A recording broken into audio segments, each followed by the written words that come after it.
ও আল্লাহ, আপনার কাবা ঘরের দিকে তাকাইলে আশেকদের অন্তরটা ঠান্ডা করে। হবিগঞ্জের রিচিশান কোনার বাবারা, আশেপাশে এলাকা থেকে আগন্তুক আমার বন্ধুরা, তোমরা তো রিচি এলাকার মসজিদের ভিতরে টাইলসের মধ্যে সেজদা দাও। তোমরা তো রিচি এলাকার মসজিদের ভিতরে তোমাদের মসজিদের যেই মুসল্লা আছে মুসল্লাতে সেজদা দাও। কিন্তু জানো, আল্লাহর কাবা ঘরের সামনে দাঁড়ায়া দাঁড়ায়া আল্লাহর কাবা ঘরের কালা গিলাপটার দিকে চাইয়া আল্লাহর বান্দা যখন সেজদা দেয় চোখের পানি ধরে রাখতে পারে না। বান্দা কান্দে কান্দে কান্দে। আমি কত আশেকদেরকে জিগাইলাম, ভাই সাহেব মুখের ভিতরে তো মুস্কি মুস্কি হাসি দেখা যায়, কিন্তু চোখ দিয়া দিবায়া ভাইয়া পানি পড়ে, কারণটা কি? আমার কয় হুজুর, এই কাবা ঘরের সামনে আসলে চোখের পানি এমনি এমনি পড়ে না। কাবা ঘরের সামনে আসলে চোখের পানিটা এই কারণে পড়ে, কারণ দুনিয়াতে নামাজ পড়ি একরকম, কিন্তু কাবা ঘরের সামনে আসলে আমার কাছে বড় মায়া মায়া লাগে। আমি দুনিয়ার জমিনের মধ্যে কি কাম করলাম, কিন্তু আল্লাহর কাবা ঘরের গিলাপটার দিকে চাইলে হুজুর আমার জীবনের সব গুনার কথা আমি ভুললা যাইগা। আল্লাহর কাবা ঘরের দিকে চাইলে আমার কলজাটা ঠান্ডা হয়ে যায়গা। এ আমার রিচির বাবারা, লাখ লাখ টাকার মালিক তুমি, ব্যাংকের মধ্যে তোমার টাকা পয়সা রাখা দিছো, তুমি টাকাটা প্রতি বছর জমলে তুমি এক কান দিয়ে একটু একটু করে জমি কিনা তুমি তোমার সন্তানদেরকে দিয়া যাইবা। এই রিচি এলাকার পর্দার অন্তরালের মা, তোমার 1 ভরি 2 ভরি 3 ভরি 5 ভরি স্বর্ণ তুমি বানিয়ে ঘরে রাখা দিছো না গো মা। এই স্বর্ণ দিয়া কোনো শান্তি না, না রে আব্বারা, এই জায়গা পয়সা জায়গা দিয়া টাকা পয়সা দিয়া শান্তি না। যদি জায়গা জমি থাকে একটা কোনা দিয়া বিক্রি কইরা ফুতের হাতে টাকাটা দিয়া কইরা, ফুতরে আমি তোর কাছে কিছু চাই না, এই জায়গা বেচার টাকাটা দিয়ে আমি আব্বারে পড়ার আগে একবার মক্কা শরীফ পাঠা। এ বাবা, এ যুবক ভাইয়েরা, কত হাজার হাজার টাকা কামাই করো, কত লাখ লাখ টাকা কামাই করো, তোমার টাকা পয়সা গুলা তোমার মতো পয়রা থাকবে, তুমি একদিন দুনিয়া থেকে বিদায় হইয়া যাইবা। ওই কক্সবাজার ট্যুরে যাওয়ার জন্য 10,000 টাকা বাজেট করো, মক্কা মদিনা যাইবার লাগে তো এখন একটা অ্যাকাউন্ট বানাও নাই, মক্কা মদিনা যাইবার লাগে তো একটা ব্যাংকে কটা টাকা ফালাও না। আমি তোমার কদমে হাত দিয়া বলবো রে যুবক, দুনিয়াটা শান্তির জায়গা না, শান্তির জায়গা না। শান্তি যদি পাইতে চাও, আশিকের আসল জান্নাত সোনার মদিনাটা দেখবার জন্য একবার তুমি নিয়ত করো। বলো হুজুর আমার মাসে বেতনই তো 10,000 15,000 টাকা, আমি কেমনে যাবো? আমি বলবো তোমার চাকরির টাকা থেকে মাসে 500 টাকা আলাদা করে রাখো, আর নিয়ত করো, নিয়াতুল মুমিনিন খায়রুম মিন আমালি, মুমিনের নিয়ত তার আমলের চাইতে উত্তম। খোদার কসম, খোদার কসম, যদি মক্কা মদিনা যাওয়ার আগে এই টাকা যদি তোমার জোগাড় না হয়, যদি তুমি মারা যাও, আমল নামায় মক্কা মদিনা সওয়াবটা পাইয়া যাইবা। ও বন্ধু, ওই মক্কা মদিনা যাওয়ার জন্য চেষ্টা করো। পর্দার আড়ালের মা বোনেরা, তোমার জামাইটা বিদেশ থাকে, আল্লাহর দোহাই লাগে গো মা বোনেরা, জামাইটা যদি বিদেশ থাকে, কত স্বর্ণ চাও, গয়না চাও, প্রতি বছর বছর তোমার স্বামী তোমার জন্য একটা না একটা স্বর্ণের জিনিস বানায়া দেয়, একটা না একটা স্বর্ণের গলার হার বানায়া দেয়, একটা না একটা স্বর্ণের ছুরি তোমারে বানায়া দেয়। এগুলা জামাইয়ের কাছে চাইও না, এগুলা জামাইয়ের কাছে চাইও না। শুধু কইবা তোমার কাছে আমি টাকা চাই না, পয়সা চাই না, স্বর্ণ গয়না চাই না, আমার একটু মক্কা মদিনাটা একটু দেখায় আনো। আর যদি তোমার কাছে থাকে 1 ভরি স্বর্ণ বাজারে বিক্রি করে দাও। এখন বর্তমান বাজার মূল্যে 1 ভরি স্বর্ণ বিক্রি করলে 1,22,000 টাকার উপরে পাওয়া যায়। এই স্বর্ণটা বিক্রি করে 22, 25, 30,000 টাকা যদি 1 লাখ হয়ে যায়, এই টাকাটা দিয়ে তুমি মক্কা মদিনা যাওয়ার নিয়ত করো একবারে। রিচির বাবারা, ওই মক্কার ঘরের সামনে গেলে তোমার কলিজাটা ঠান্ডা হয়ে যাইব। দুনিয়াতে কত রকমের পানি খাও, তোমাদের এলাকার মোটরের পানি খাইতে একরকম মজা লাগে, দোকানের ট্যাঙ্গের শরবত বানিয়ে খাইলে একরকম মজা লাগে। চিন্তা করে দেখো রিচির শানকোনার বাবারা, দুনিয়াতে তুমি যদি দোকান থেকে 7 কিনো, মজু কিনা খাও, বিভিন্ন রকমের কোমল পানি খাইলে তোমার কাছে একরকম আর একরকম মজা লাগে। কিন্তু মক্কার ঘর কাবাটা তাওয়াফ কইরা যখন ডাইর কন্নাটা দিয়া সাফা মারওয়ার দিকে আশেকরা যায়, এটা তাওয়াফটা 7 চক্কর শেষ কইরা যখন একটা পানির কৌটা ওই জায়গায় সিরিয়ালে দেওয়া জমজমের পানি, এই পানিটা খাইলে কলজাটা এত ঠান্ডা হয়, জানোনি এত মজা রে। এই পানি খাইলে তোমার দুনিয়ার অন্য কোন পানির স্বাদ হইতো তুমি ভুলা যাইবা। হায়রে, এত মজার জায়গা তুমি যাইতে পারবানি, একবার মনে মনে নিয়ত করো। আরে মনে বড় আশা ছিল যাব, কন্যা মনে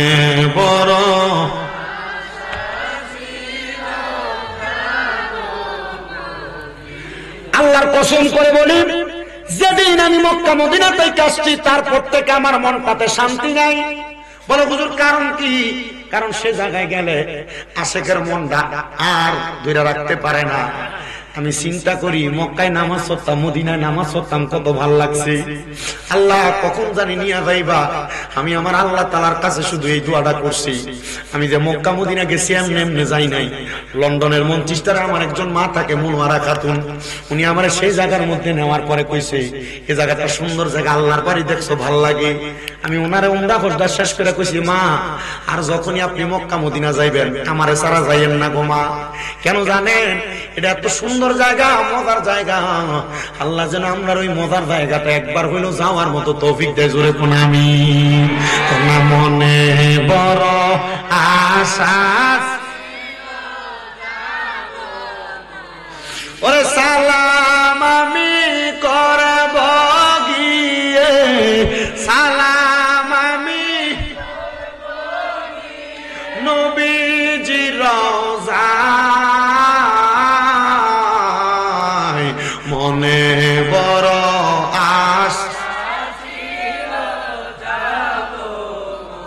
কাফেলাতে কে যাও তুমি, কে যাও মদিনায়, এ গরিবের সালাম দিও মদিনার বাদশায়, কইও গিয়া আমার সালাম, কন্যা কইও গিয়া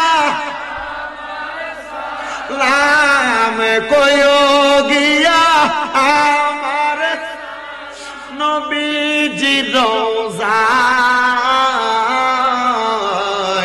মনে বড় যাব মদিনায়। বলেন মনে বড় যাব, ওরে আরব সাগর পাড়ি দিব, নাই কই আমার তরি, পাখি নয় তো উড়ে যাব, ডানাতে বরে করি। বলেন আরব সাগর পাড়ি দেব, নাই কই আমার তরি, পাখি নয় তো উড়ে যাব, ডানাতে বরে করি। আমার আশায় আছে সম্বল নাই, আশায় আছে করি কি উপায়, মনে বড় আশা যাব। রে বোবার মতো করে রাখো না মনটা। মদিনা নবী রওজার সামনে গেলে বুঝবা ওই মদিনা নবী রওজা দেখতে কত সুন্দর। পাকিস্তানি মহিলারা দেখতাম রওজার বাইরে দাঁড়ায় দাঁড়ায় নবীজির মদিনা শরীফের সবুজ মিম্বরের দিকে চায় কান্দে। আমি চিন্তা করলাম এটা কিন্তু এই কান্দা না, চোখের পানি কিন্তু এমনি আইয়া না, অনেক বেড়াই তারা ভিটলেও চোখের পানি আইয়া না। কথা কয় না কেন? কথা কয় না কেন? এরা শুধু মদিনা শরীফের দিকে তাকিয়ে তাকে কান্দে। মালয়েশিয়ান বেড়ারা এই মদিনা শরীফের দিকে তাকিয়ে তাকিয়ে কান্দে। মুহাব্বতে একটু আমার সাথে কর না, মনে বড়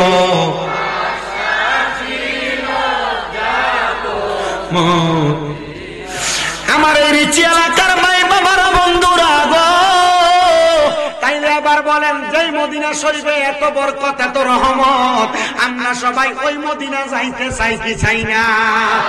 আমার ভাইয়েরা বাবারা বন্ধুরা, এই মদিনা শরীফের কত বরকত, আর একটু বরকত আমি আপনার কাছে বর্ণনা করি।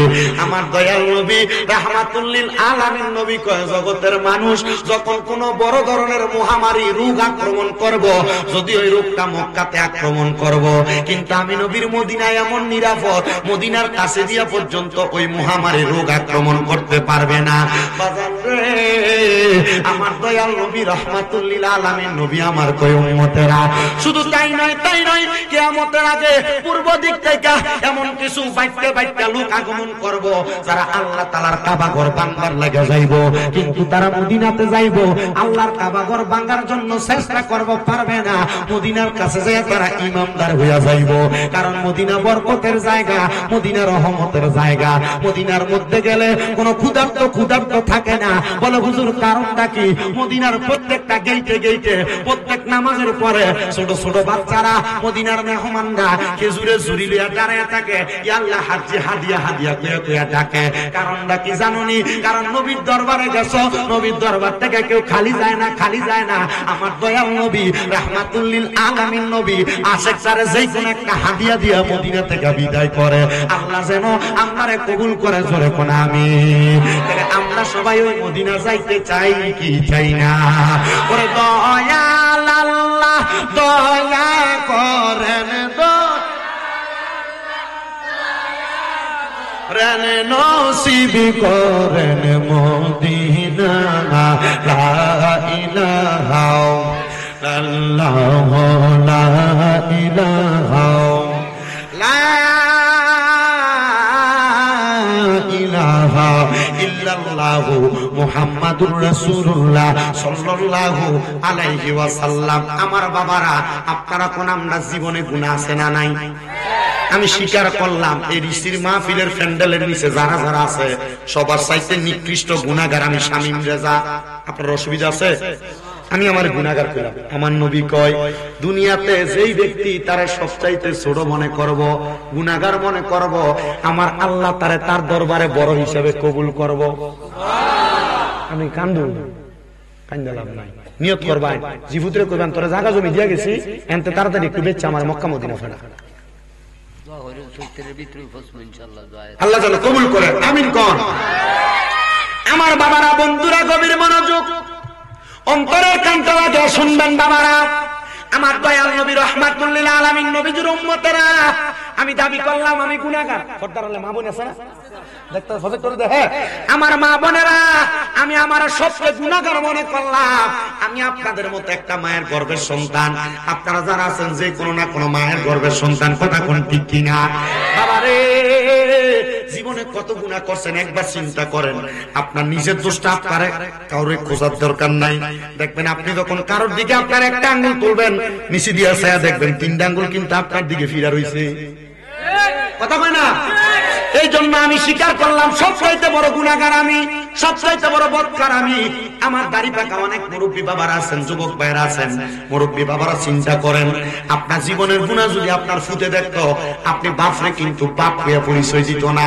এ যুবক, লুকে লুকে কত গুনাহ করছো, গোপনে গোপনে কত গুনাহ করছো, গুনার খবর মা জানে না। যদি জানতো তোমারে ফুট কইয়া পরিচয় দিত না।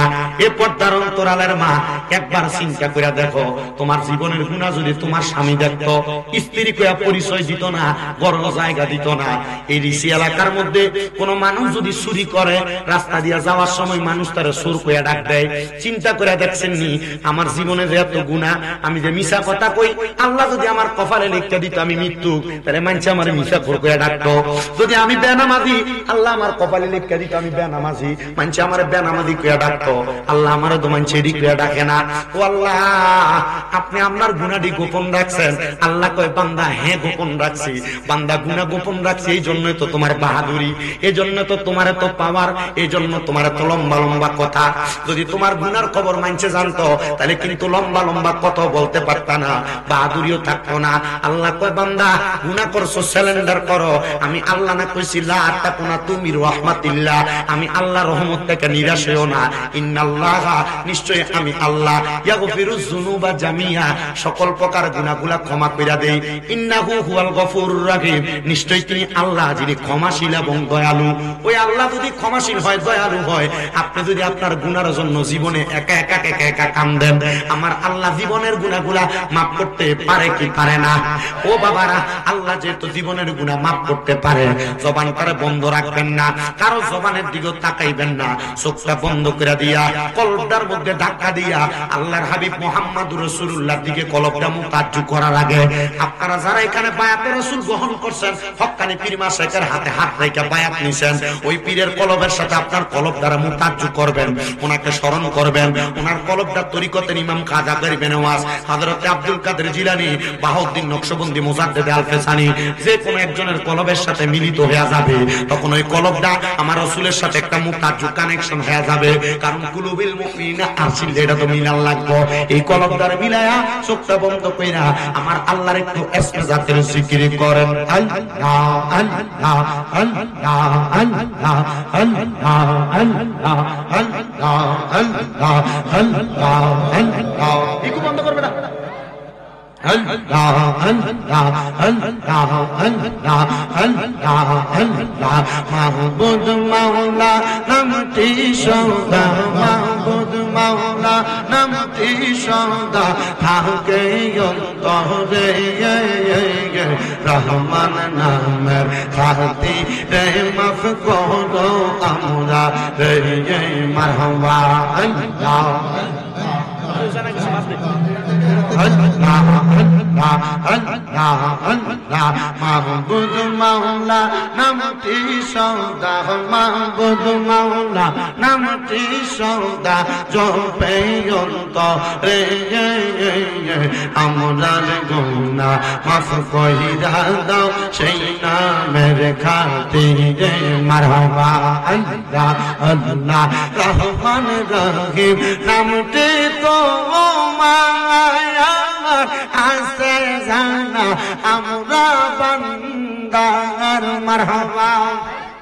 সেই নামেরি ওসিলাতে, সেই নামেরি ওসিলাতে মাফ করো আমারে, রহমান নামের ওসিলাতে মাফ করো আমরা রে মারহাবা। আল্লাহ আল্লাহ, নবী সারা আপন কে গোনা হায়রে মুমিন ভাই, নবী সারা আপন কে গোনা মারহাবা।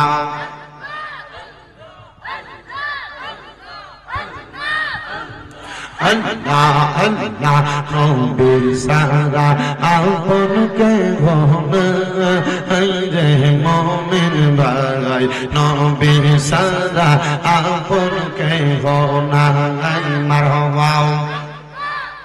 নবী মাতৃ গর্ভে আসিয়া পিতা হারা হইয়া, এই তিমি রূপে আসলে নেই দরাই মারহাবা। নবীর পবিত্র ওই মুখে দুধ খাইলেন যার বুকে, দন্ন হইল বিবিহানি মা হায়রে মুমিন ভাই, নবী সারাই আমার বান্ধব কে গোনাই মারহাবা। আল্লাহ আল্লাহ, রাহমাতুল লিল আলামিন আপনি উম্মতের জামিন, গুনাহগার উম্মত ডাকে পাইবার লাগিয়া মারহাবা। কবর হাসর মিজানে তোরাইবেন আমরা রে, দয়া করে কবুল করবাইনি ও গো নবীজি, আপনি সারা আপন কে গোনাই মারহাবা।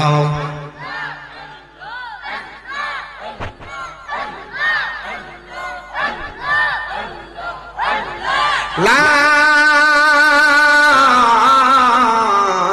ইলাহা ইল্লাল্লাহ মুহাম্মাদুর রাসূলুল্লাহ সাল্লাল্লাহু আলাইহি ওয়াসাল্লাম। সবাই করি আলহামদুলিল্লাহ। কষ্ট হচ্ছে আপনাদের? আমি ঘরে কইছি যে ঠান্ডা পরে মানুষ যে এনে কষ্ট করে বৈশা রইছে, এটা আমরা হাজার কপালের পাই। কারণ এই ঠান্ডা দিয়া বলে আনজে করে ঘুমাইবো, এটা আরো ভালো মুহাব্বতের কাম, সওয়াব কিন্তু এটার থেকে আরো বেশি হবে। হ্যাঁ মারহাবা কই না দি এবারে কি জায়গা কি আমি এই কথা কনে কাকা মারহাবা, এটা কিন্তু ভাই প্রত্যেকদিন থাকবো, ওয়াজ কিন্তু প্রত্যেকদিন থাকতো না। আল্লাহ যেন কবুল করে, আমিন কর। মজার জায়গা। তবে এটা জান্নাতের বাগান, এই জান্নাত তো আপনি পাইবেন কই? এটা ঠিক আছে, আল্লাহ নবী কইছে বউ হইছে দুনিয়াতে জান্নাতের মজা পাওয়ার একটা মূল মাধ্যম। মারহাবা কোন? জান্নাতের স্বাদের একটু অংশ কিঞ্চিত পরিমাণ আল্লাহ স্ত্রীর মাধ্যমে স্বামীদেরকে দিছে। আল্লাহ যেন আমরা কবুল করে, আমিন কোন। আমার কাছে কেন জানি মনে হইতেছে এতগুলা মানুষ, কিন্তু আপনারা সুবহানাল্লাহ আলহামদুলিল্লাহ আমি যে কোন একবার আস্তে আস্তে কোন, অসুবিধা নেই, যতটুকু বলেন আলহামদুলিল্লাহ। আমি আপনাদের কাছে একটা আয়াতের খণ্ডাংশ তেলাওয়াত করছি, পুরো আয়াত তেলাওয়াত করি না। আমি আবার আপনাদের কাছে আয়াতটা তেলাওয়াত করব, মুহাব্বতে আল্লাহু আকবার আওয়াজ দিবেন, পারবেন তো ইনশাআল্লাহ? বিসমিল্লাহির রহমানির রহিম। وَنُنَزِّلُ مِنَ الْقُرْآنِ مَا هُوَ شِفَاءٌ وَرَحْمَةٌ لِّلْمُؤْمِنِينَ।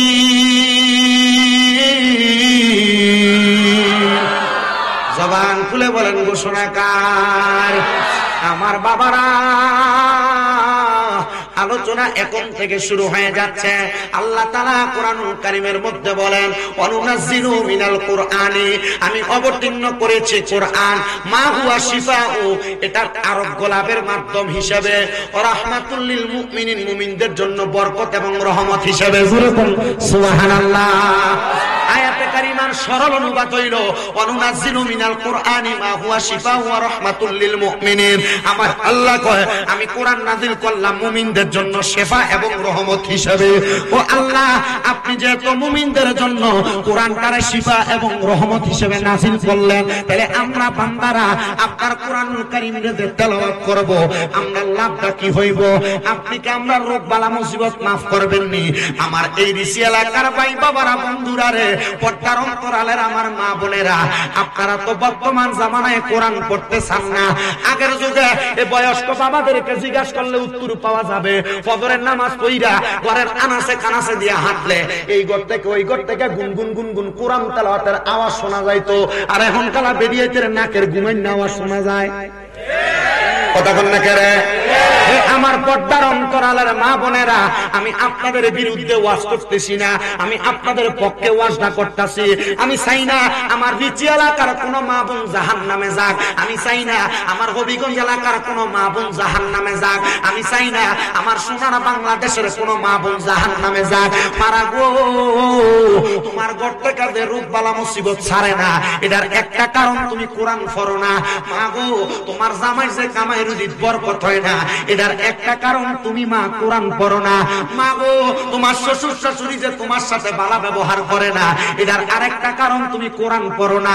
এ আমার বয়স্ক বাবারা, যুবক নওজোয়ান বন্ধুরা, নতুন বিয়া করেন না বেডারা, একটু মনোযোগ দিয়া শুনো রে বাবা। ঘরের মধ্যে যাইয়া আজকে বউরে বলবা, আমার কলিজার টুকরা স্ত্রী, সকালবেলা তো তুমি আমার জন্য রান্না করো, সুন্দর নাস্তা বানাও, ভাত পাকাও, তরকারি পাকাও, তুমি আমার জন্য খানাটা প্রয়োজনে আধা ঘন্টা পরে পাকাইবা। এই স্ত্রী, আমি স্বামীরে তুমি সকালবেলা কষ্ট করে একটু কোরআন পড়ে শোনাইবা, তুমি ঘরের ভিতরে একটু কোরআন পড়বা। এই কথাটা যদি বলেন, আপনার স্ত্রী কিন্তু বেজার হবে না, খুশি হইব। কথা কোন না? কিন্তু আপনি তো আপনার এই ফোরা মুখ দিয়ে আপনার বউরে বলতেন পারেন না। বলে হুজুর কেমনে কমু, আমি নিজেই তো সকালবেলা কম্বল মোড়ানি দিয়ে ঘুমাই। হুজুর কেমনে বলবো, আমি নিজেই তো সকালবেলা লেপ গায়ে দিয়ে ঘুমাই, আমার কাছে ঘুমটা সাফে একবারে ফজর আযানটা দিলে। এ আমার বাবারা, এটা ঘুম সাফে না, আপনারে ফেরেশতা, আপনারে শয়তানে সাফায়। বলে হুজুর কেন কেন, আমার আল্লাহর ইবাদত করব, আমার আল্লাহকে আমার ঘুমটা ওই টাইমে অটোমেটিক ভাঙিয়ে দিতে পারে না। ও বাবা, আপনি তো নিয়তে করেন না, আপনি ফজরের সময় উঠবেন, জামাই বউ দুইজন মিলা যদি ফজরের নামাজের সময় উইটা ফজর নামাজটা পড়া আল্লাহর কোরআনটা লইয়া বইতা, তাহলে তোমার গর্ভে থেকে কিন্তু একটা আব্দুল কাদের জিলানীর মতো সন্তান হইতো, তোমার গর্ভের থেকে গাউসে বাকের মতো সন্তান হইতো, খাজা গরিবে নওয়াজের মতো সন্তান হইতো, কেল্লা বাবার মতো সন্তান হইতো, শাহজালাল শাহফরানের মতো সন্তান হইতো। কিন্তু তুমি মা ক্ষেত্রের মধ্যে সন্তান নিয়া টিকটক চালাও, ফলো দুনিয়া তাইলে ভাত খাবাইলে ভাত খায় না, টিকটক লাগাই দিলে কত সুন্দর খানা খায়। কথা কইলে কি রে বাজানো, একটু গভীর মনোযোগ দিবেন রে বাবারা। এই যুগের মধ্যে আমার মা বোনেরা আমার কথাগুলা মানুক আর না মানুক, আমি আমার মা বোনদের সচেতনতার জন্য কথাগুলা বইলা দিয়া যায়।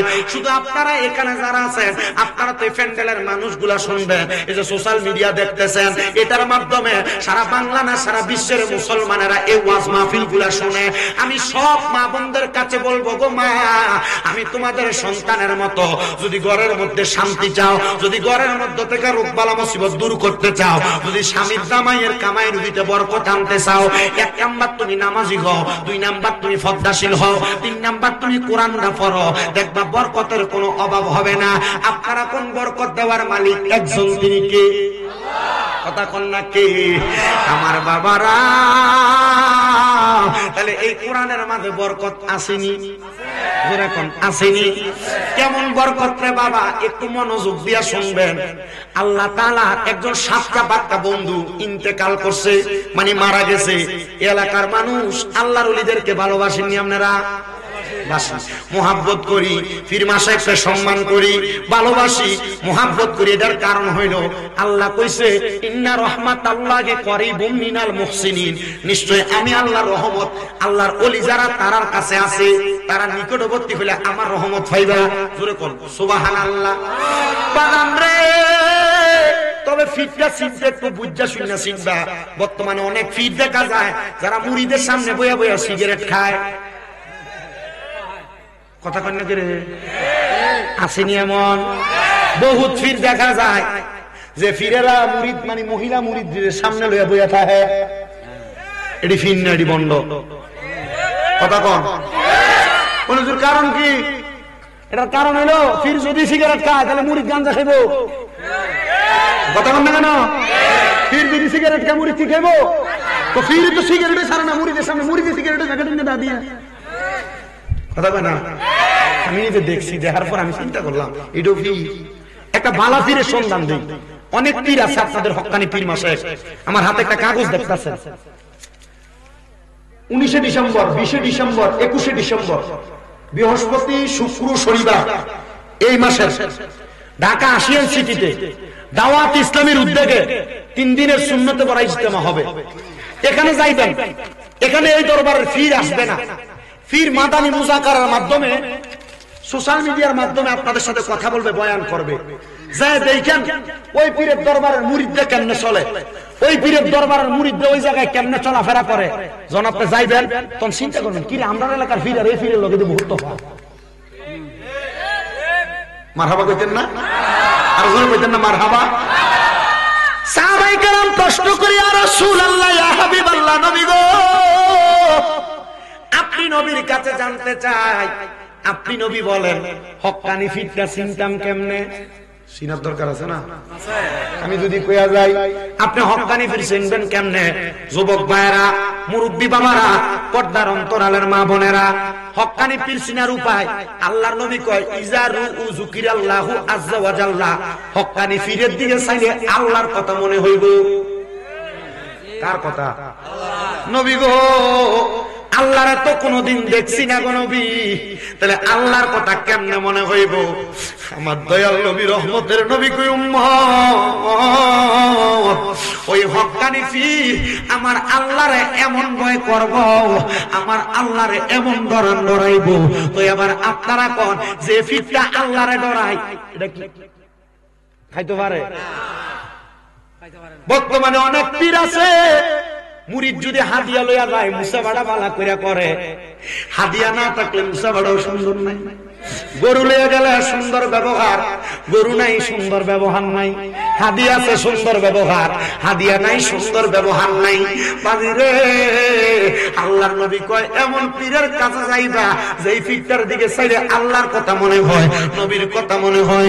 ইয়া রাসূলুল্লাহ, ইয়া হাবিবাল্লাহ, নবী গো, আর কোন পীরের সন্ধান দিবেন নি? আমার নবী ইবনে মাজাহ শরীফের 303 নাম্বার পৃষ্ঠার হাদিস বলে, আমার নবী কয়, আলা উখবিরুকা আমুলুকিল জান্নাতি, আমি নবী কি তোমাদেরকে জান্নাতের বাদশা সম্পর্কে খবর দিব? না। নবী গো জান্নাতের বাদশা কারা? আমার নবী কয় জান্নাতের বাদশা হলো তারা। ওয়ালা রাজুলুন দাঈফুন মুস্তাদাফুন যু তিমরাইনি লা ইকবাহু লাহু লাউ আকসামা আলাল্লাহি লা আবাররা। আমার নবী কয় যে ব্যক্তিটার শরীরটা দুর্বল, যেই ব্যক্তির শরীরের কাপড়গুলা এলোমেলো, দেখলে তোমার পছন্দ হবে না। মানে রাস্তার মধ্যে মাঝে মাঝে অনেক পাগল ব্যক্তি দেখবেন, এরা আল্লাহ নবীর পাগল হয়ে রাস্তায় রাস্তায় ঘুরে, এরা দুনিয়ার টাকা পয়সা জন সম্পত্তির মায়া ত্যাগ করে দিছে। আল্লাহর নবী কয় এরা হলো জান্নাতের বাদশা, জান্নাতের বাদশা। আমরা সমাজের অনেক মানুষ এমন পাগল দেখলে এদেরকে খেদায়া দেয়, এদেরকে কলা সুলকা মারে, এদের গায়ের মধ্যে পানি মারে।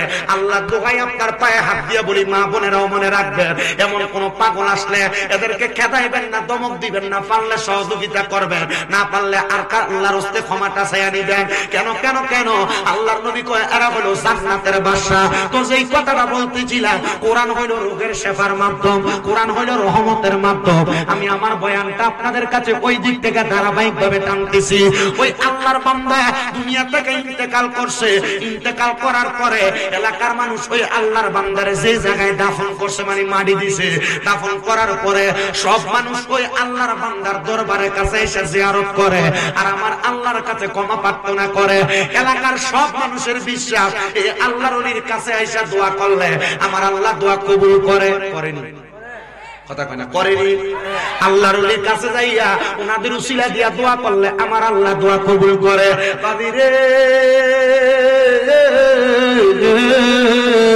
এবার ওই আল্লাহর ওলিটা যখন ইন্তেকাল করছে, ওনার ইন্তেকালের পরে আপনার এলাকাতে হাফেজ সাহেব আছে না?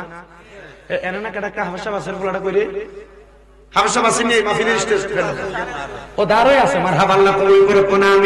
আমার ভাইয়েরা বাবারা বন্ধুরা, ওই এলাকার একজন হাফেজ সাহেব চিন্তা করলো আমরা এলাকার ওই আল্লাহর ওলি, ওনার কাছে কত মানুষ যায়, আমি একবার যাওয়ার দরকার। এরে হাফেজ সাহেব তুমি কেন যাইবা? আল্লাহর ওলির দরবারে যাইও না, ওনাদের কাছে গেলে শিরিক হয়, বেদাত হয়। এমন ফতুয়া বাংলা সমাজে এমন অনেক মৌলবী সাহেবরা দেয়, কথা কোন না ঠিক কিনা? আবার দিছে তো দিছে, আল্লাহর ওলির দরবারে যাওয়াটার বেদাত ফতুয়া দিছে। কয়দিন আগে শেরপুরের মুর্শিদপুর দরবারের ভিতরে যাইয়া আল্লাহর ওলির দরবারটার ভাঙচুর করে দরবারে গরু চুরি করছে। কথা বলি ঠিক কিনা? বাদান আমার, এদেরকে গালাগালি করা, এদের সাথে কোনো উগ্র কথা বলা আমার স্বভাব না। আমি কাউরে গালাগালিও করি না, উগ্র কথা বলি না। আমার স্বভাব হইল কেউ ভুল করলে পারলে ভুলটা ধরাইয়া দেয়। আর আমার 1 ঘন্টা 1.5 ঘন্টা ওয়াজের মধ্যে কোনো ভুল হইলে আপনি আমার ধরাইয়া দিবেন। বলে হুজুর কারণ কি? কারণ যে আমার ভুলটা ধরাইয়া দেয় আমি তারা আমার শত্রু মনে করি না। মাঝে মাঝে দেখবেন আমার ভুল ধরে অমুক হুজুর তমুক হুজুর, আর বেটা 1.5-2 ঘন্টা ওয়াজ করি, ভুল কেন হবে না? আমি কই এখন না, আমি যদি মরণের আগ পর্যন্ত ওয়াজ করি, আমার 10টা কথার ভিতরে 8টা কথা ভুল হইব, তুমি আমার 8টা ভুল কথা মানবা না, 2টা সঠিক কথা মানবা। এই সঠিক কথা মাইনা তুমি যদি আমল করো, তাহলে এটার কারণে আল্লাহ আমারে মাফ করব। আমি মানুষ, আমার ভুল হবে, তবে মনে রাখো আমি যেমন ভুল করি তুমি এমন ভুল করো। আল্লাহর ওলির দরবারে যাওয়া বেদাত বলো শয়তানের বাচ্চারা। আল্লাহর ওলির দরবারে দেখছি যে চুরি করছে, এটা কই ভাইয়া?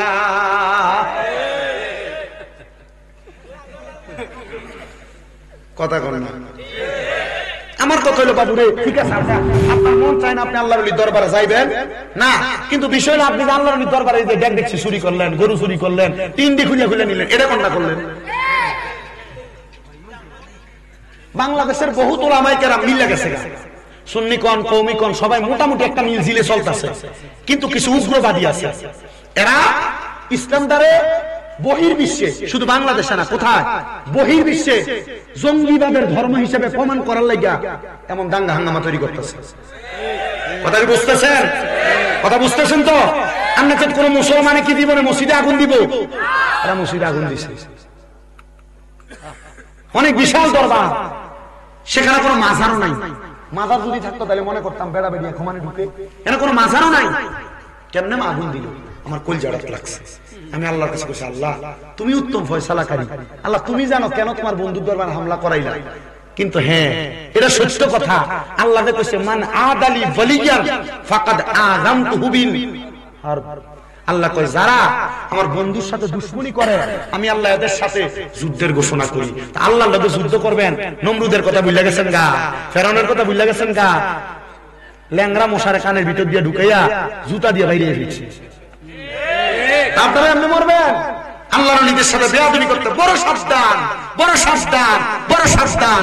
আল্লাহ আমাদেরকে আল্লাহর ওলির ইতাআত আর গোলামিতে জীবন কাটানোর তৌফিক দান করুন। জোরে কোন আমিন। আমার বাবারা, বাবারা, বন্ধুরা, হাফেজে কোরআন কয় এলাকার সব মানুষ আল্লাহর ওলির দরবারে যায়, ওনার উসিলা দিয়া দোয়া করে। আমিও এই কারণে যাবো যেন আমার আল্লাহ তাআলা আমার দোয়াটা কবুল কইরা লাই। বলে কি দোয়া? হাফেজ সাহেব ডাক দিয়া কয়, জগতের মানুষ, আমার পেটের ভিতরে পীড়ার ব্যথা, মানে ব্যথা, পেটের ভিতরে বড় ব্যথা করে, আমার পেটের ব্যথাটা ভালো হয় না। আমি নিয়ত করছি ওই আল্লাহর ওলির দরবারে যাই, আমি কোরআন শরীফ তেলাওয়াত করাম। ওই আল্লাহর ওলির দরবারে যায় যদি কোরআন তেলাওয়াত করি রে, আমার আল্লাহ হয়তো এই কোরআন তেলাওয়াতের উসিলা আমার পেটের ব্যথাটা ভালো কইরা দিব। আরো জোরে কন্যা সুবহানাল্লাহ। বাজানো ওই হাফেজ সাহেবটা আল্লাহর ওলির দরবারের সামনে দেয়া দেয়া কোরআন শরীফ পড়ে। আমার আল্লাহ এমন বরকত দান করছে, হাফেজ সাহেব কই দুইটা আয়াত তেলাওয়াত কইরা শেষ করতাম পারছি না, আমার পেটের ব্যথা আমার আল্লাহ বালা কইরা দিছে। বাজানো আমার আল্লাহ যখন বান্দাটার পেটের ব্যথা বালা করছে, ওই বান্দা বাড়িতে গেছে, যাওয়ার পরে পরের দিন ওই বান্দার আবার পেটের ব্যথা যখন দেখা দিছে, বান্দা চিন্তা করলো গতকালকে আল্লাহর ওলির দরবারে যাইয়া কোরআন তেলাওয়াত করার কারণে আমার আল্লাহ যেহেতু আমার পেটের ব্যথা বালা করছে, আমি আজকেও যাইয়া আল্লাহর ওলির দরবারে কোরআন তেলাওয়াত করব। এবার ওই হাফেজ সাহেবটা আল্লাহর ওলির দরবারের সামনে দিয়ে কোরআন তেলাওয়াত করছে। কোরআন তেলাওয়াতটা করার সাথে সাথে আমার আল্লাহ তাআলা হাফেজ সাহেবের পেটের ব্যথা আবার ভালো করে দিয়েছে। হাফেজ সাহেব খুশি হইয়া আল্লাহর ওলির দরবার থেকে বাড়ির মধ্যে চলে গেছে। 2-3 দিন পরে আবার ওই আল্লাহ পাকের বান্দা হাফেজে কোরআনের পেটের মধ্যে ব্যথা যখন হয়, হাফেজে কোরআন কয়, আমি আবার রওনা করলাম আল্লাহর ওলির দরবারের সামনে। আল্লাহর ওলির দরবারের সামনে যাইয়া আমি এবার আল্লাহ তাআলার কোরআন তেলাওয়াত করা শুরু করলাম। আমি দেখলাম অন্যদিন কোরআন তেলাওয়াত করলে আমার পেটের ব্যথা ভালো হয়, আজকে কোরআন তেলাওয়াত করতেছি আমার পেটের ব্যথা আরো বাড়তেছে, আবার কোরআন তেলাওয়াত করতেছি আবার আমার পেটের ব্যথা বাড়তেছে, আবার কোরআন তেলাওয়াত করতেছি আবার আমার পেটের ব্যথা বাড়তেছে। হাফেজে কোরআনটা রাগান্বিত হয়ে গেছে, বড় রাগ নিয়া হাতের মধ্যে একটা চাবুক নিয়ে অথবা বেত নিয়া আল্লাহর ওলির কবরটার উপরে, আল্লাহর ওলির মাজারটার উপরে বেতটা নিয়ে ঠাস ঠাস করে 3টা বাড়ি মারছে। নাউজুবিল্লাহ। কয়টা বাড়ি মারছে?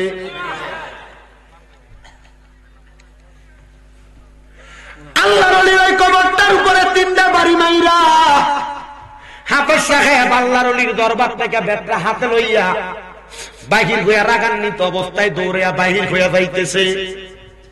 এমন টাইমে ওই হাফেজ সাহেব নিজে বর্ণনা করে, আমি যখন সামনে গেলাম দেখলাম একটা ফকির বেশের মানুষ, শরীরের জামা কাপড় গুলা এলোমেলো, আমার সামনে আইসা দাঁড়াইছে। সামনে আইসা ডাক দিয়া কয়, হাফেজ হাফেজ এ হাফেজ সাহেব, কোরআন তোমার সিনার ভিতরে রাগ কেন করো, রাগান্বিত কেন? হাফেজ ডাক দিয়া কয়, গে পাগল মানুষ, আমার সামনে থেকে সর, নচেত এখন হাতের বেত দিয়া তোর আমি বাড়ি দিব। পাগল ডাক দিয়া কয়, হাফেজ সাহেব তোমার সমস্যার কথা আমার বলো। হাফেজ সাহেব কয়, পেটের ভিতরে বড় ব্যথা, নিয়ত করে গেছিলাম কোরআন পড়লে আল্লাহ বালা করে দিব, 2 দিন বালা করছে, আজকে তো আমার পেটের ব্যথা বালা হইছে না। ওই পাগল ডাক দিয়া কয়, পেটের ভিতরে ব্যথা এই জন্য নিয়ে তো রাগ। হাফেজ সাহেব কয়, হ্যাঁ এত রাগ। এবার ওই পাগল ব্যক্তিটা হাতের মধ্যে কি জানি পরে একটা ফু দিছে, দিয়া হাফেজ সাহেবের পেটের ভিতরে বিসমিল্লাহ করে 3টা থাপ্পড় দিছে। হাফেজ সাহেব কয়, ও জগতের মানুষ, 3টা থাপ্পড় লাগতে দেরি, আমার পেটের ব্যথা বালা হইতে দেরি করছে না। ওরে কেউ বুঝিতে পারে না রে ওলি আল্লাহর খেলা, আরে কামেল পীরের খেলা। ওরে জোর করিয়া বুঝতে গেলে তার ঘটে মরণ জ্বালা, কেউ বুঝিতে পারে ওলি আল্লাহর আরে পীর মুর্শিদের। ওরে 36 বছরে কারোর কেনাগি ফুটে না, আবার 6 মাসেরও কালার দয়াল পাইতে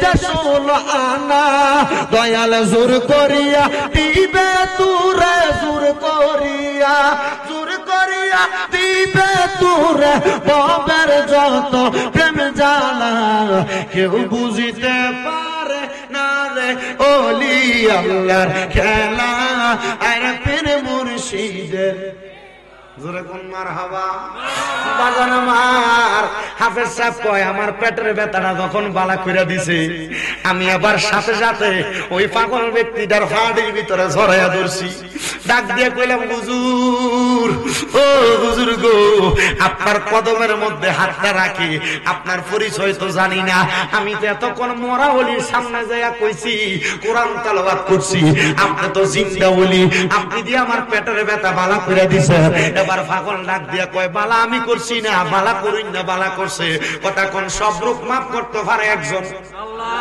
আজকে কইছে আর মোহাব্বত এখন কি বন্ধুরে ওই পাগল ডাক দিয়া কয় এরে পাগলা শোনো আমার যে এতক্ষণ আগে এই বেদ দিয়া বাড়ি দিতে চাইছো এটা কি তুমি ঠিক করছো কয় না না না হুজুর আমি এটা ঠিক করি নাই বলে কেন এই কাম করছো তুমি মনে করছো ওই আল্লাহর ওলির কবরের উপরে যে তিনটা বেদ দিয়া বাড়ি দিছো এই বেদের বাড়ি দিয়া তুমি যাইতে গেছো আমারে বাড়ি দিও তুমি যাইতে যাইবা গা কয় না গো হুজুর আমি যে ওই জায়গায় বাড়ি দিছি আপনি জানলেন কেমনে ওই পাগলাটা ডাক দিয়া কয় বাবা পাউটা সারো পাউটা সারার পরে পাগলাটা পিছনের দিকে ফিরা পিঠের কাপড়টা তোলা দিয়া কয় বাবা দেখো তো আমার পিঠে কয়টা দাগ দেখা যায় দেখো তো আমার পিঠের মধ্যে কয়টা দাগ দেখা যায় হাফেজে কোরআন কয় হুজুর আপনার পিঠের মধ্যে তো দাগ দেখা যায় তিনটা কয় কবরের উপর বাড়ি দিছিলি কয়টা কয় হুজুর কবরের উপর তো বাড়িও দিছিলাম তিনটা কয় যেই কবরে বাড়ি দিছ আমি কইলাম ওই কবরের আল্লাহর ওলি বলে আল্লাহর ওলি না আপনারা মইরা গেছেন কবরে আছেন কয় কোরআনের আয়াতের কথা বুঝলা গেছস গা আমার আল্লাহ কইছে ওয়ালা তাকুলু লিমান ইয়াকুতালু ফি সাবিলিল্লাহি আমওয়াত বাল আহইয়াউ ওয়ালাকিন লা তাশকুরুন জবানটা কইলা জোরে জোরে কোন সুবহানাল্লাহ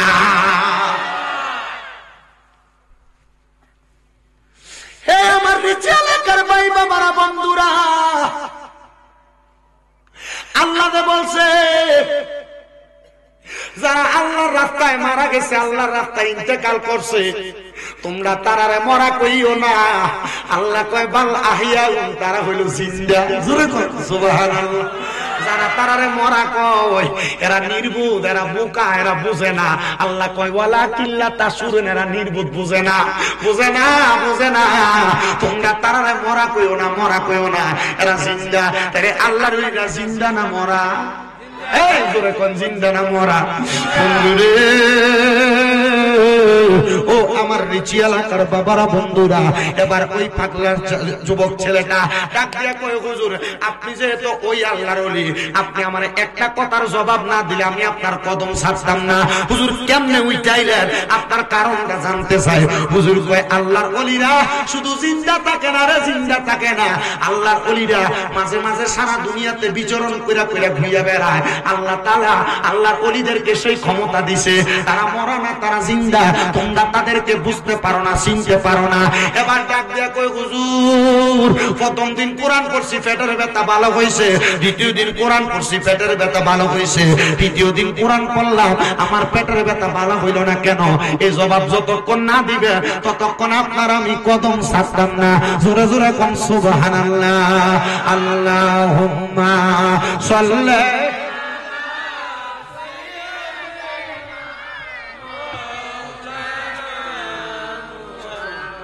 وعلى آل سيدنا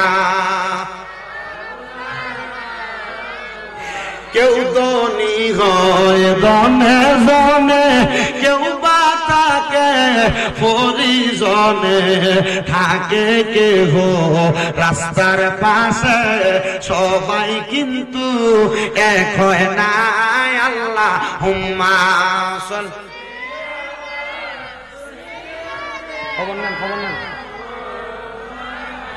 মুহাম্মদ ওয়া আলা আলি সাইয়্যিদিনা ছেলেটা একটা ডাক দিয়া কয় হুজুর তাহলে তৃতীয়বার কেন আমার পেটের ব্যথাটা ভালো হইল না? আমি রাখবেন আপনার পেটে এই আপনার কবরের উপরে বাড়িটা দিছিলাম। হুজুর ডাক দিয়া কয়, বাবা প্রথম দিন যে তুমি কোরআন তেলাওয়াত করছো, তোমার কোরআন তেলাওয়াতের সুরটা আমার কাছে বড় মজা লাগছে।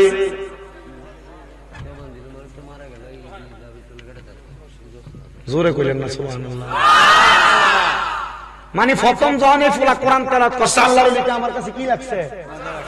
তার মানে আপনি কবরে থাকতেও কি করছেন? কথা কই না, কবরে থাকতেও। হুজুর দ্বিতীয় দিন কোরআন পড়লাম, দ্বিতীয় দিনও তো পেটের ব্যথা ভালো হয়েছে। বলে ওইটাও আমি শুনছি, যখন তুমি কোরআন পড়ো আমার কাছে যখন ভালো লাগে, আমি আমার আল্লাহর কাছে দোয়া করছি, মাবুদ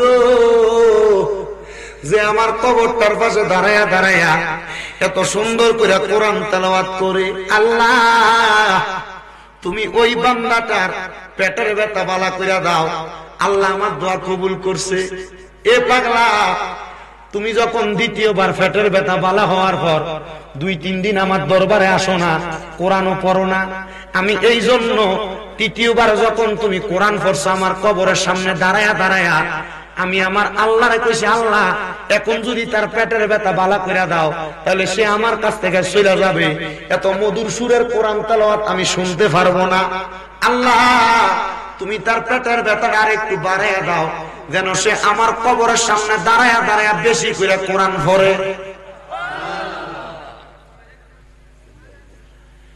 হাফেজ সাহেব শুনো রে, শোনো শোনো শোনো, আমার আল্লাহ আমার দোয়া এত কবুল করব আমি বুঝতে পারছি।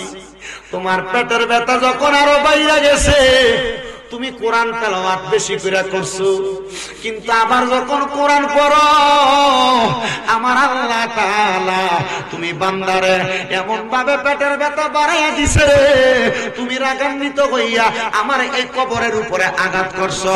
আমি বুঝছি না রে, তুই যে আমার কবরের উপরে এমন ভাবে আঘাত করবি।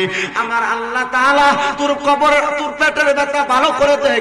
আমি এখনো দোয়া করলাম আর কোনোদিন পেটের ব্যথা হবে না। এবার আল্লাহর বান্দা কয়, আমি ওই দিন থেকে ওই আল্লাহর ওলিরে জিন্দা ওলি হিসেবে চিনি। উনার কারামতটা দেখা আমার বড় ভালো লাগছে, আমার বড় মায়া লাগছে।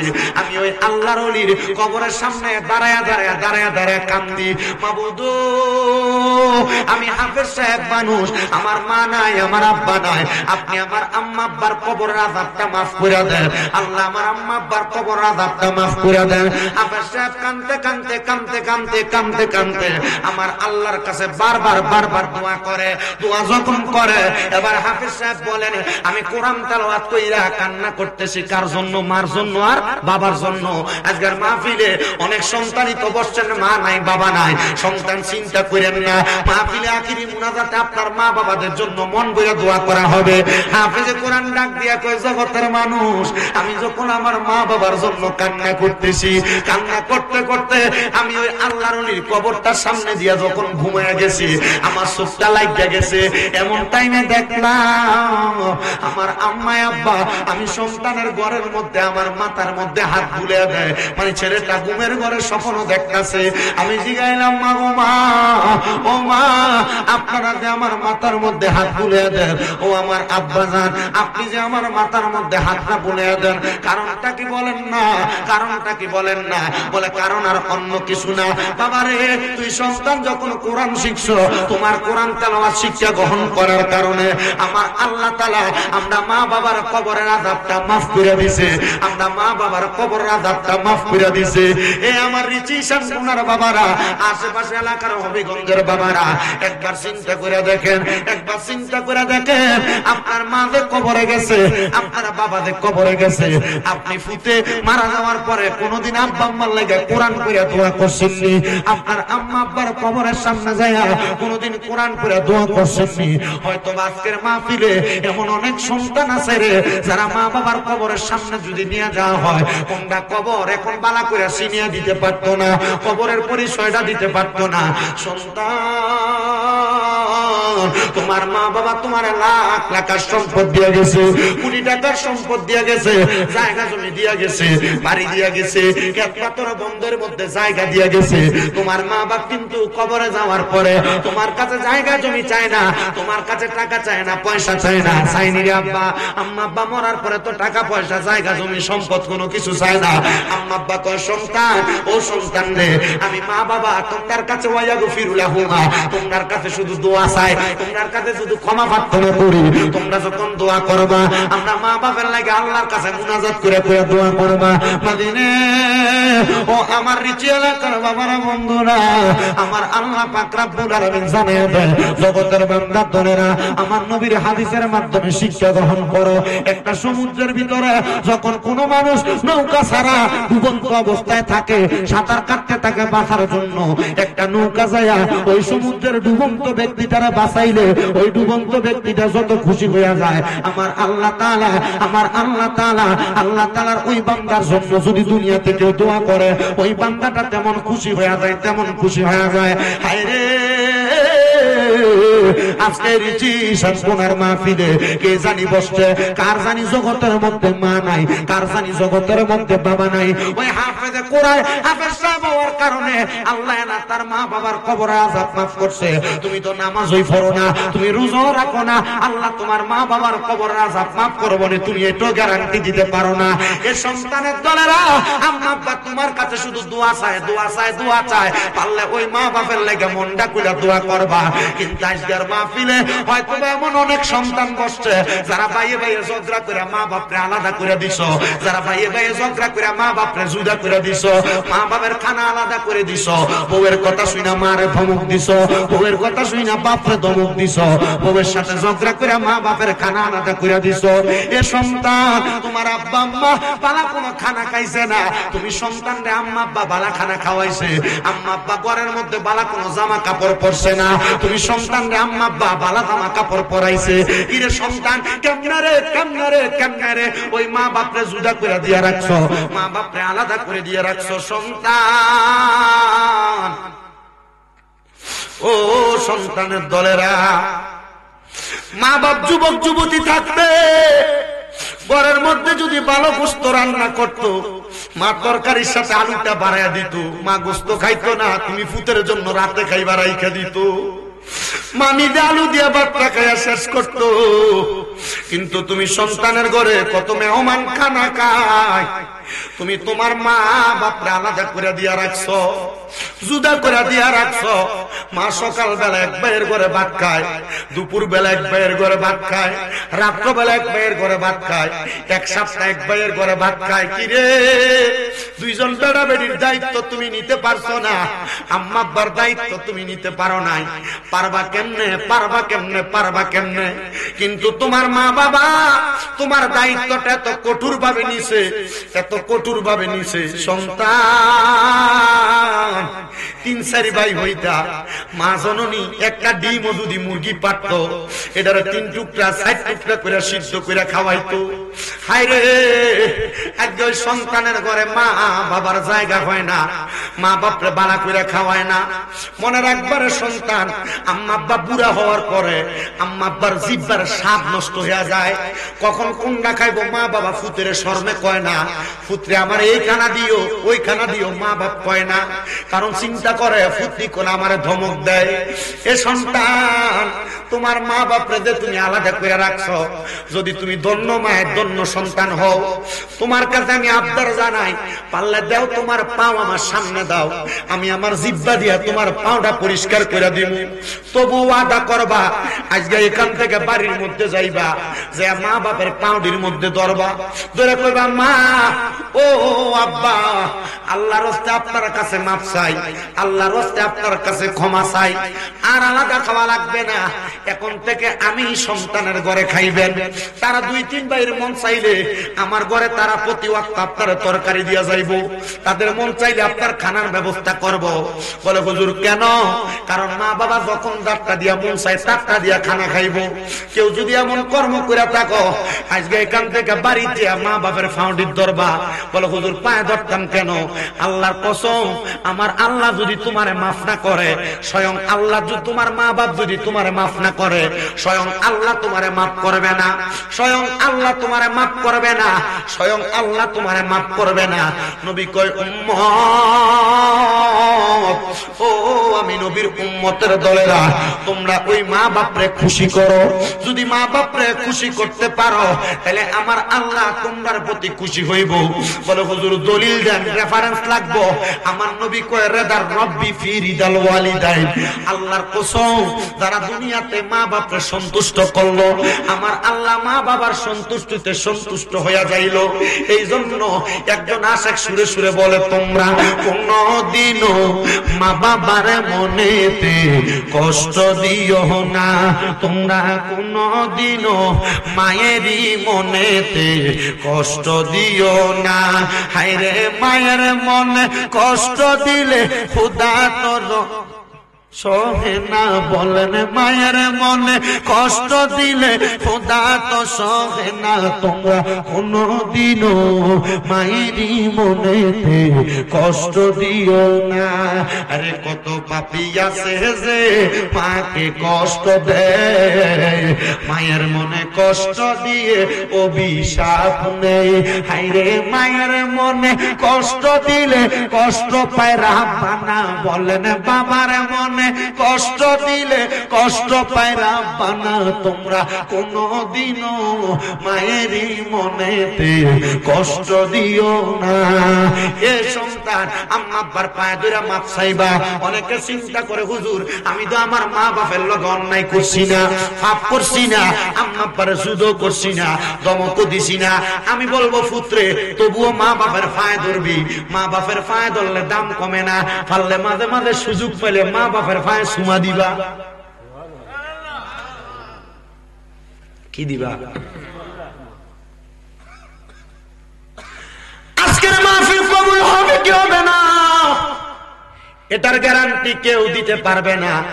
তবে আমি একটা গ্যারান্টি দিয়া যাই, যদি আগামী কালকে দেখো ঋষি এলাকার কোন বয়স্ক আব্বা দোকানে বইয়া কয় হ্যাঁ শামীম দাদার কথা শুনে আমার ফুতের রাত্রবেলা আমার পায়ে ধরে মাপ চাইছে, কিন্তু আমার ফুতে কোনোদিন আমার লগে কোনো অন্যায় করছে না। কোন মা যদি কোন মারে বলে যে হ্যাঁ শামীম দাদার ওয়াজ শুইনা আমার সন্তান রাত্রবেলা আমার পায়ে ধরে মাপ চাইছে, কিন্তু আমার সন্তান কোনোদিন আমার লগে কোনো অন্যায় করছে না, বাবারে ওই মা বাবার পায়ের কাছে ছোট হইলে সারা দুনিয়াতে তোমার সম্মান আল্লাহ বাড়াইয়া দিবে।